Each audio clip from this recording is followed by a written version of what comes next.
So I have a bit of a bee up my backside on this inane decision by the Milwaukee Common Council without any consultation to the people who own food trucks to ban their operation after 10 p.m.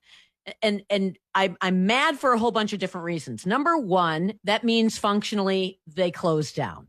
So all of these people who invested all of this money, whether it's, I looked up the average price of an entry level food truck. It's anywhere from $30,000 for a crummy one to like $75,000 for a good one. So burn that cost and shut them down because the Milwaukee Common Council refuses to deal with the problem of downtown violence. And so the food trucks are going to be the scapegoats for this. Well, happily, the Wisconsin Institute for Law and Liberty is filing a lawsuit on behalf of one of those food truck owners, and his attorney, Kirsten Atanasoff from Will, is standing by to talk about this. Thank you for joining me on the show. Thanks for having us, Vicki. So good for them for fighting back.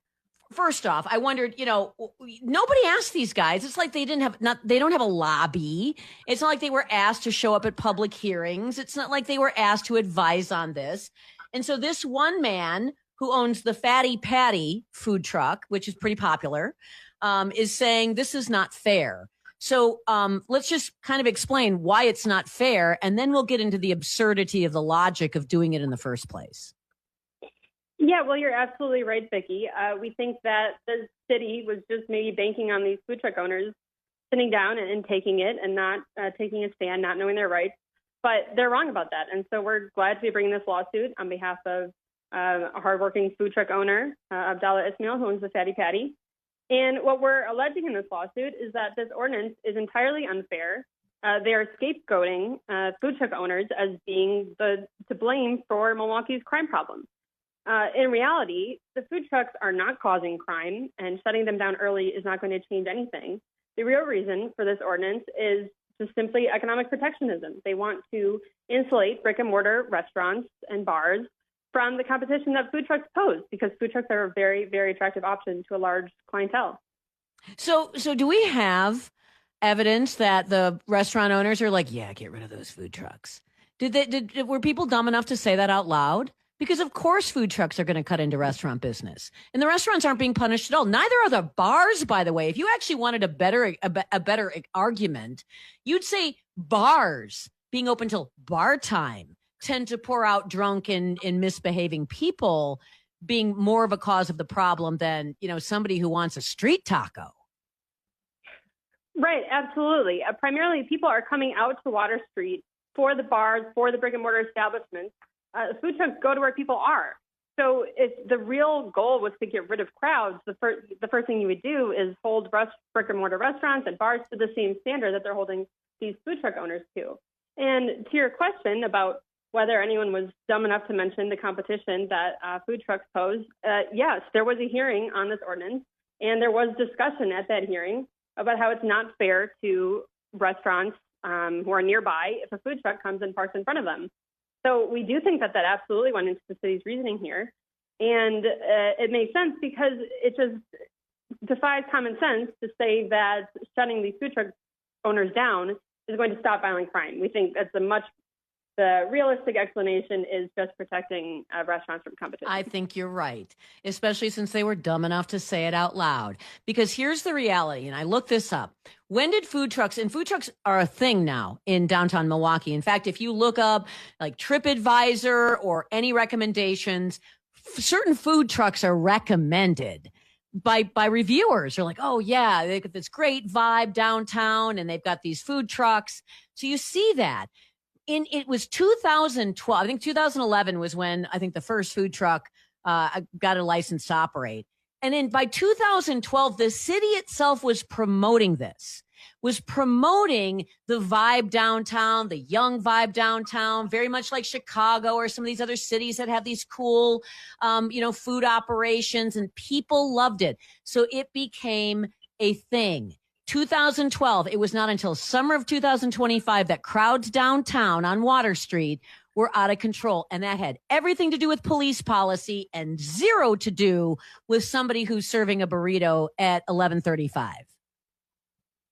Yes, absolutely. And further, in 2023, the city imposed their first restriction curfew on food trucks, requiring them to shut down at 1 a.m. When some had been staying open later. They show no evidence that that curfew made any difference in crime. And similarly, there's no evidence that this curfew is going to make any difference in crime.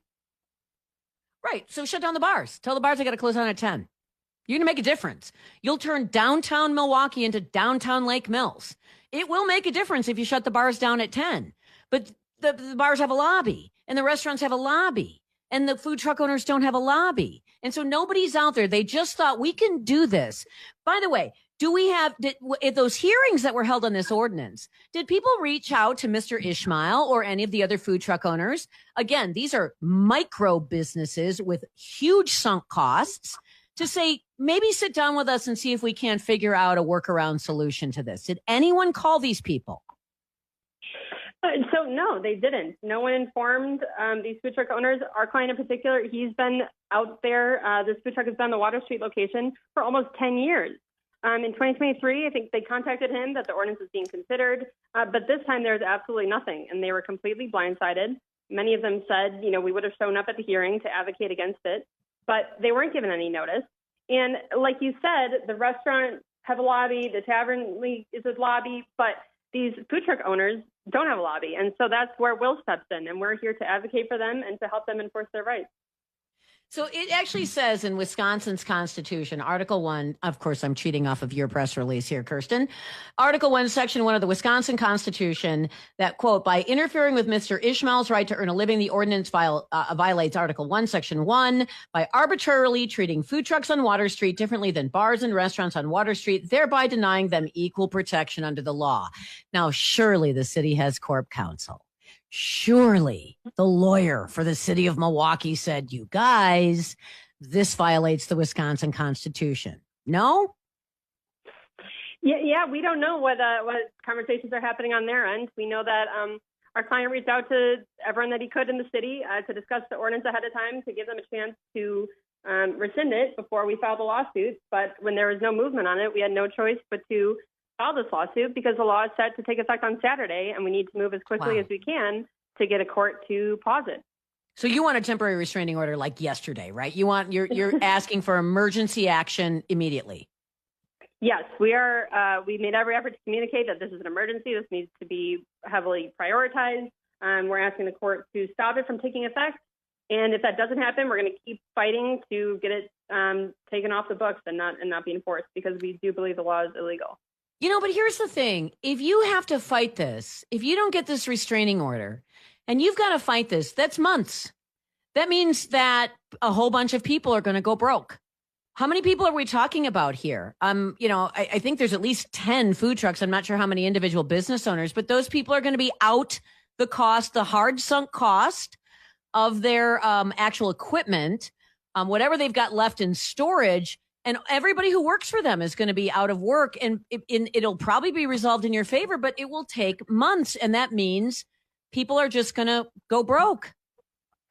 Exactly. And that's part of what we're trying to communicate to the court. This isn't just an academic discussion. These are real people and real livelihoods that are on the line. These are people, for our client, this is his full-time job. This is how he supports his family. And it is absolutely critical that the court work as fast as it can to get this law to not take effect. And I will just clarify one thing. If we don't get the temporary restraining order, we're going to keep asking the court to pause the ordinance while the law is in effect. So we're going to keep fighting to make sure that that doesn't happen, because it will irreparably harm them if this law takes effect, not just because of the loss of business income, but also because it's violating their constitutional rights. It is violating their constitutional rights. It's not even just loss of business income. They still got to pay the loan that they took out to buy the truck.